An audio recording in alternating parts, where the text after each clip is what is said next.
One of the fundamental principles of Marxism is the indissoluble union of knowledge and revolutionary action. Whatever the errors of theory, they end up being neutralized, in practice, by the constant revision of strategy in light of the experience acquired by the collective intellectual, the party, in its struggle for the conquest of absolute power and the final destruction of the adversary. The intensity of the collective intellectual effort, organized and aimed at measurable objectives, gives leftist parties a capacity for concentrated, organic action that their opponents in the liberal and conservative fields can neither remotely emulate nor often even conceive. In fact, the mere necessity of training intellectuals and organizing them for integrated cultural action is something that has never passed through the heads of our right-wingers.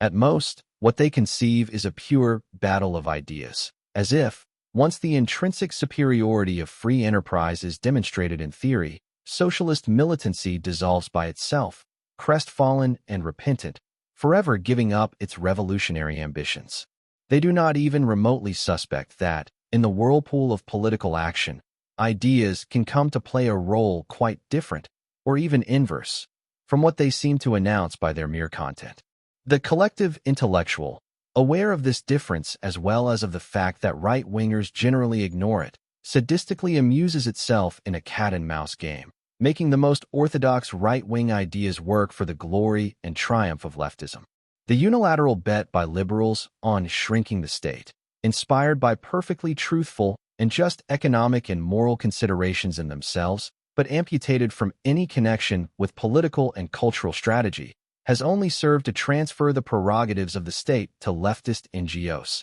if not to international organizations perfectly attuned with leftism. The abstract idea of law and order, entirely correct but lethal when disconnected from its respective cultural and strategic framework, led many liberals to servilely collaborate in the overthrow of Fernando Collor, thereby enthroning the left as the holder of virtues by antonomasia and giving it by this route the means to elevate corruption to heights the former president could never have imagined. There was then not a single leftist intellectual who, seeing the liberal Dean Roberto Campos leave the hospital in a wheelchair to go vote against Collor, did not remember, with enormous satisfaction, Lenin's maxim recommending making the adversary fight against himself. And there was not a single one of them who did not see, in the political burial of the former president, the omen of the imminent PT, Workers' Party, rise. I have also pointed out, in these articles, the ease with which, for the sake of market freedom,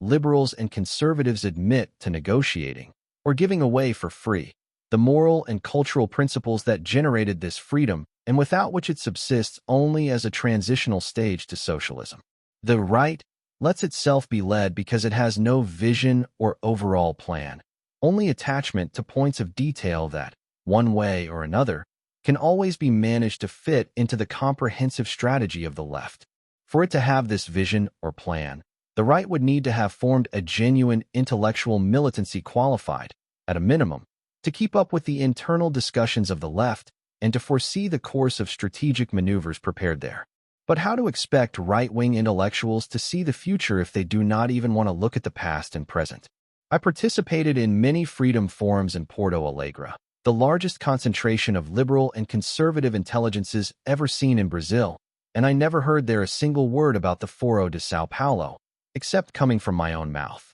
While liberals and conservatives discussed abstractly the economic system and the structure of the state, the left built, before their blind eyes, the largest and most powerful political military, in fact, organization that has ever existed on the continent. And every time I talk about creating an intellectuality, they look at me as if I were a professor of abstruse things, whom one can listen to with polite reverence, but never take seriously in the field of practice, which they consider their proper terrain, as if it were very practical to stubbornly persist in error and always lose.